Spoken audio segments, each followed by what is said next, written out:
ನಮಸ್ಕಾರ ನಮಸ್ಕಾರ ಪ್ರಿಯ ಆಧ್ಯಾತ್ಮಿಕ ಸ್ತೋತ್ರಗಳೇ, ನಿಮಗೆಲ್ಲರಿಗೂ ಭಗವದ್ಗೀತೆಗೆ ಸ್ವಾಗತ. ನಿಮ್ಮ ರಘುಮೌಳಿ. ಭಗವದ್ಗೀತೆ 2ನೇ ಅಧ್ಯಾಯ ಗೀತಾ ಸಾರ ಸಂಗ್ರಹ 49ನೇ ಶ್ಲೋಕವನ್ನು ನೀವು ಇಲ್ಲಿವರೆಗೂ ಕೇಳಿದಿರಿ. 49ನೇ ಶ್ಲೋಕದಲ್ಲಿ ಭಗವಂತನ ಹೇಳ್ತಾನೆ, ಧನಂಜಯ, ಭಕ್ತಿಪೂರ್ವಕ ಸೇವೆಯಿಂದ ಎಲ್ಲ ಹೇಯ ಕಾರ್ಯಗಳನ್ನು ದೂರ ಮಾಡು. ಇಂತಹ ಪ್ರಜ್ಞೆಯಲ್ಲಿ ಭಗವಂತನಿಗೆ ಶರಣಾಗತನಾಗು. ತಮ್ಮ ಕರ್ಮಗಳ ಫಲಕ್ಕಾಗಿ ಆಸೆ ಪಡುವವರು ಕೃಪಣರು ಅಂತ ಭಗವಂತನು 49ನೇ ಶ್ಲೋಕದಲ್ಲಿ ಹೇಳಿದ್ದಾನೆ. ನಾವು ಅಲ್ಲಿವರೆಗೂ ಕೇಳಿದ್ದೀವಿ. ಶ್ಲೋಕ 50ನೇ ಶ್ಲೋಕದಲ್ಲಿ ಭಗವಂತನು ಹೇಳ್ತಾ ಇದ್ದಾನೆ, ಬುದ್ಧಿಯುಕ್ತೋ ಜಹಾತಿಹ ಉಭೆ ಸುಕೃತ ದುಷ್ಕೃತೆ ತಸ್ಮಾದ್ ಯೋಗಾಯ ಯುಜ್ಯಸ್ವ ಯೋಗ ಕರ್ಮಸು ಕೌಶಲಂ. ಮತ್ತೊಮ್ಮೆ ಈ ಶ್ಲೋಕವನ್ನು ಕೇಳಿ. ಬುದ್ಧಿಯುಕ್ತೋ ಜಹಾತಿಹ ಉಭೆ ಸುಕೃತ ದುಷ್ಕೃತೆ ತಸ್ಮಾತ್ ಯೋಗಾಯ ಯುಜ್ಯಸ್ವ ಯೋಗ ಕರ್ಮಸು ಕೌಶಲಂ. ಭಕ್ತಿ ಸೇವೆಯಲ್ಲಿ ನಿರತನಾದವನು ಈ ಜನ್ಮದಲ್ಲಿಯೇ ಸುಕೃತ ಮತ್ತು ದುಷ್ಕೃತ ಪ್ರತಿಕ್ರಿಯೆಗಳನ್ನು ದೂರ ಮಾಡುತ್ತಾನೆ. ಆದುದರಿಂದ ಯೋಗವನ್ನು ಪಡೆಯಲು ಶ್ರಮಿಸು, ಅದೇ ಕರ್ಮ ಕೌಶಲ ಅಂತ ಭಗವಂತನು ಈ ಶ್ಲೋಕದಲ್ಲಿ ಹೇಳ್ತಾ ಇದ್ದಾನೆ. ಅಂದ್ರೆ ಅನಂತ ಕಾಲದಿಂದ ಪ್ರತಿಯೊಬ್ಬ ಜೀವಿಯು ಸುಕೃತ ದುಷ್ಕೃತಗಳ ಹಲವು ಪರಿಣಾಮಗಳನ್ನು ರಾಶಿ ಮಾಡಿಕೊಂಡಿದ್ದಾನೆ. ಆದುದರಿಂದ ಅವನಿಗೆ ಸದಾ ತನ್ನ ಸಹಜ ಸ್ವರೂಪದ ಅರಿವೇ ಇರುವುದಿಲ್ಲ. ಭಗವದ್ಗೀತೆಯ ಉಪದೇಶದಿಂದ ಮನುಷ್ಯರ ಅಜ್ಞಾನವನ್ನು ಹೋಗಲಾಡಿಸಬಹುದು. ಎಲ್ಲ ರೀತಿಗಳಲ್ಲಿ ಶ್ರೀಕೃಷ್ಣನಿಗೆ ಶರಣಾಗತನಾಗಿ ಜನ್ಮ ಜನ್ಮಾಂತರಗಳಲ್ಲಿ ಕ್ರಿಯೆ ಪ್ರತಿಕ್ರಿಯೆಗಳ ಬಂಧನದ ಯಾತನೆಯಿಂದ ಮುಕ್ತಿ ಸಾಧಿಸುವುದನ್ನು ಭಗವದ್ಗೀತೆಯು ಬೋಧಿಸುತ್ತದೆ. ಫಲ ನೀಡುವ ಕರ್ಮದಿಂದ ಪರಿಶುದ್ಧಗೊಳಿಸುವ ಕೃಷ್ಣ ಪ್ರಜ್ಞೆಯಲ್ಲಿ ಕಾರ್ಯನಿರತನಾಗಬೇಕೆಂದು ಅರ್ಜುನನಿಗೆ ಉಪದೇಶಿಸಲಾಗುತ್ತದೆ ಅಂತ ಈ ಶ್ಲೋಕದ ಅರ್ಥವಾಗಿದೆ. ಶ್ಲೋಕ 51ನೇ ಶ್ಲೋಕದಲ್ಲಿ ಭಗವಂತನು ಹೇಳ್ತಾನೆ, ಕರ್ಮಜಂ ಬುದ್ಧಿಯುಕ್ತ ಹಿ ಫಲಂ ತ್ಯಕ್ವಾ ಮನೀಷಿಣಃ ಜನ್ಮಬದ್ಧ ವಿನಿರ್ಮುಕ್ತಃ ಪದಂ ಗಚ್ಚಂತ್ಯ ನಾಮಯಂ. ಮತ್ತೊಮ್ಮೆ ಶ್ಲೋಕವನ್ನು ಕೇಳಿ ಪ್ರಿಯ ಆಧ್ಯಾತ್ಮಿಕ ಸೂತ್ರಗಳು. ಶ್ಲೋಕ 51, ಕರ್ಮಜಂ ಬುದ್ಧಿಯುಕ್ತ ಹಿ ಫಲಂ ತ್ಯಕ್ವಾ ಮನೀಷಿಣಃ ಜನ್ಮಬಂಧ ವಿನಿರ್ಮುಕ್ತಃ ಪದಂ ಗಚ್ಚಂತ ನಾಮಯಂ. ಹೀಗೆ ಭಕ್ತಿ ಸೇವೆಯಲ್ಲಿ ನಿರತರಾಗಿ ಮಹರ್ಷಿಗಳು ಅಥವಾ ಭಕ್ತರು ಐಹಿಕ ಜಗತ್ತಿನಲ್ಲಿ ಕರ್ಮಫಲದಿಂದ ಮುಕ್ತರಾಗುತ್ತಾರೆ. ಹೀಗೆ ಅವರು ಹುಟ್ಟು ಸಾವುಗಳ ಚಕ್ರದಿಂದ ಬಿಡುಗಡೆ ಹೊಂದುತ್ತಾರೆ ಮತ್ತು ಭಗವದ್ಧಾಮಕ್ಕೆ ಮರಳಿ ಎಲ್ಲ ದುಃಖಗಳನ್ನು ಮೀರಿದ ಸ್ಥಿತಿಯನ್ನು ಪಡೆಯುತ್ತಾರೆ ಅಂತ ಭಗವಂತನು ಈ ಶ್ಲೋಕದ ಅರ್ಥವನ್ನ ಹೇಳ್ತಾ ಇದ್ದಾನೆ.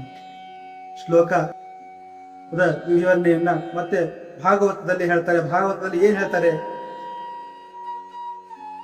ಸಮಾಶ್ರಿತಾಯೇ ಪದ ಪಲ್ಲವಪ್ಲವಂ ಮಹತ್ಪದಂ ಪುಣ್ಯಯಶೋ ಮುರಾರೇಹೇ ಭವಾಂಬುಧಿರ್ವತ್ಸ ಪದಂ ಪರಂ ಪದಂ ಪದಂ ಪದಂ ಯದ್ವಿಪದಾಂನ ತೇಷಾಂ. ಅಂದ್ರೆ ಭಗವಂತನು ಸಮಸ್ತ ವಿಶ್ವಕ್ಕೆ ಆಶ್ರಯನು ಮತ್ತು ಮುಕುಂದ ಅಥವಾ ಮುಕ್ತಿದಾತ ಎಂದು ಪ್ರಸಿದ್ಧನಾಗಿದ್ದಾನೆ.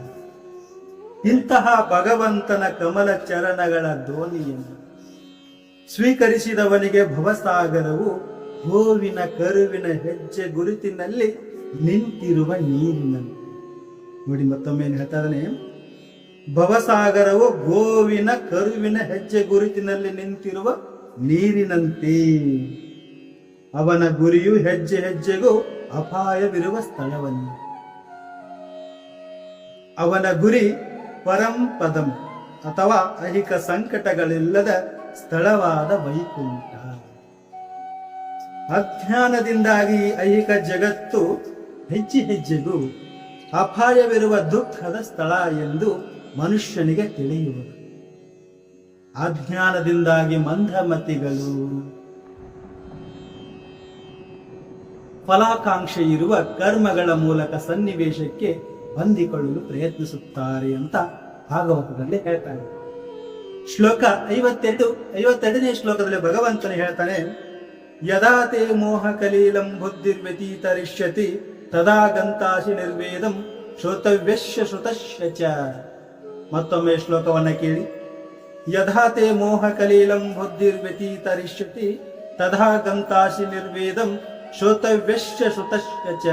ಅಂದ್ರೆ ನಿನ್ನ ಬುದ್ಧಿಯು ಭ್ರಾಂತಿಯ ದಟ್ಟವಾದ ಕಾಡಿನಿಂದ ಹೊರಕ್ಕೆ ಬಂದ ನಂತರ ನೀನು ಹಿಂದೆ ಕೇಳಿರುವುದೆಲ್ಲಕ್ಕೆ ಮತ್ತು ಮುಂದೆ ಕೇಳುವುದೆಲ್ಲಕ್ಕೆ ನಿರ್ಲಕ್ಷ್ಯವನ್ನು ತೋರುವೆ.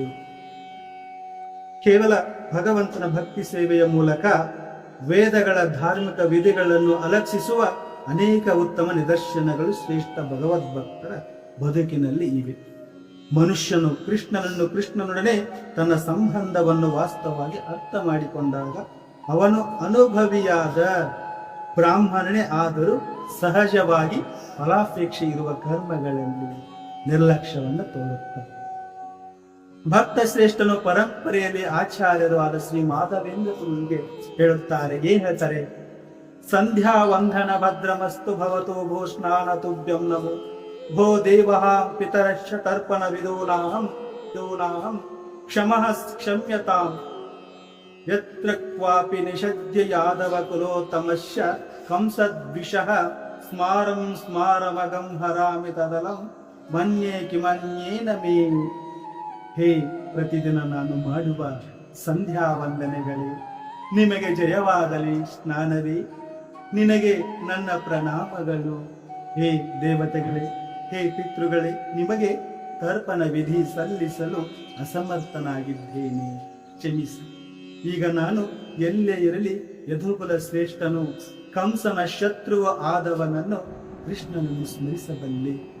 ಇದರಿಂದ ನಾನು ಎಲ್ಲ ಪಾಪ ಬಂಧನಗಳಿಂದ ಮುಕ್ತನಾಗಬಲ್ಲೆ. ನನಗೆ ಇಷ್ಟೇ ಸಾಕು ಎನಿಸುತ್ತದೆ ಅಂತ ಮಾಧವೇಂದ್ರ ಗುರುಗಳು ಹೇಳುತ್ತಾರೆ. ದಿನಕ್ಕೆ 3 ಬಾರಿ ಸಂಧ್ಯಾ ವಂದನೆಯನ್ನು ಮಾಡುವುದು, ಉಷಾ ಕಾಲದಲ್ಲಿ ಸ್ನಾನ ಮಾಡುವುದು, ಪಿತೃಗಳಿಗೆ ತರ್ಪಣ ನೀಡುವುದು ಮೊದಲಾದ ವೇದೋಕ್ತ ವಿಧಿಗಳನ್ನು ಪ್ರಾರಂಭಿಕರು ಆಚರಿಸಲೇಬೇಕು.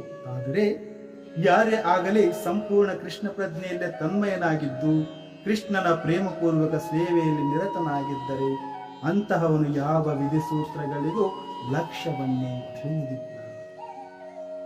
ಏಕೆಂದರೆ ಆತನು ಆಗಲೇ ಪರಿಪೂರ್ಣ ಇದನ್ನು ಸಾಧಿಸಿಬಿಟ್ಟಿದ್ದಾನೆ. ಪರಮ ಪ್ರಭು ಕೃಷ್ಣನ ಸೇವೆಯಿಂದ ಒಬ್ಬನು ಜ್ಞಾನ ವೇದಿಕೆಯನ್ನು ಮುಟ್ಟಬಲ್ಲನಾದರೆ ಶಾಸ್ತ್ರಗಳಲ್ಲಿ ಹೇಳಿರುವ ವಿವಿಧ ತಪಸ್ಸುಗಳ ಮತ್ತು ಯಾಗಗಳ ಅಗತ್ಯವೇ ಆತನಿಗಿಲ್ಲ.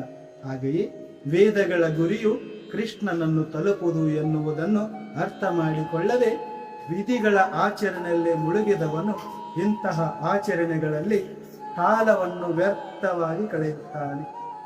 ಕೃಷ್ಣ ಪ್ರಜ್ಞೆಯಲ್ಲಿರುವವರು ಶಬ್ದ ಬ್ರಹ್ಮವನ್ನು ಅಥವಾ ವೇದ ಉಪನಿಷತ್ತುಗಳ ವ್ಯಾಪ್ತಿಯನ್ನು ಮೀರುತ್ತಾರೆ ಅಂತ ಈ ಶ್ಲೋಕದಲ್ಲಿ ಮಾಧವೇಂದ್ರ ಪುರಿಗಳು ಹೇಳುತ್ತಾರೆ. ಪ್ರಿಯ ಆಧ್ಯಾತ್ಮಿಕ ಸ್ತೋತ್ರಗಳೇ, ಪ್ರಿಯ ವೀಕ್ಷಕ ಪ್ರಭುಗಳೇ, ಭಗವದ್ಗೀತೆ ನಿಮಗೆ ಇಷ್ಟ ಆಗಿದ್ರೆ ಈ ನಮ್ಮ ಚಾನಲ್ನ ಸಬ್ಸ್ಕ್ರೈಬ್ ಮಾಡಿಕೊಳ್ಳಿ ಹಾಗೂ ವಿಡಿಯೋನ ಲೈಕ್ ಮಾಡಿ. ನಿಮಗೆ ಇಷ್ಟ ಆದರೆ ಶೇರ್ ಮಾಡಿ, ಕಮೆಂಟ್ ಮಾಡಿ. ಭಗವದ್ಗೀತೆ ಭಗವಂತನು ಪ್ರತಿಯೊಬ್ಬನು ತನ್ನ ನಿಯತ ಕರ್ತವ್ಯವನ್ನು ಮಾಡಲಿ, ತನ್ನ ಗುರಿ ಏನು, ತನ್ನ ದಾರಿ ಯಾವುದು ಎಂಬುದನ್ನು ತಿಳಿಸುವುದಕ್ಕೋಸ್ಕರ ಭಗವದ್ಗೀತೆಯನ್ನು ಭಗವಂತನು ಹೇಳಿದ.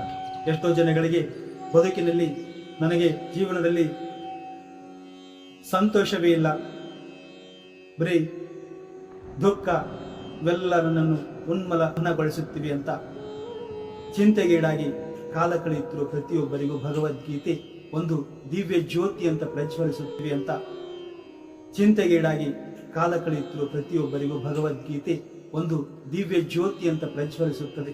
ಈ ಜ್ಯೋತಿಯನ್ನ ಅರ್ಥ ಮಾಡಿಕೊಂಡು ಈ ಜ್ಯೋತಿಯ ಬೆಳಕನ್ನ ಪ್ರತಿಯೊಬ್ಬರು ತಮ್ಮ ಅಂತರಂಗದಲ್ಲಿ ಬೆಳಗಿಸಲಿ ಅಂತ ಹೇಳ್ತಾ ಈ ಭಗವದ್ಗೀತೆಯ ಶ್ಲೋಕವನ್ನ ಇವತ್ತು ಮುಗಿಸೋಣ. ನಾಳಿನ ಸಂಚಿಕೆಯಲ್ಲಿ ಮತ್ತೆ ಮುಂದಿನ ಶ್ಲೋಕಗಳನ್ನ ಕೇಳೋಣ. ಪ್ರಿಯ ಆಧ್ಯಾತ್ಮಿಕ ಸ್ತೋತ್ರಗಳೇ, ಎಲ್ಲರಿಗೂ ನಮಸ್ಕಾರ.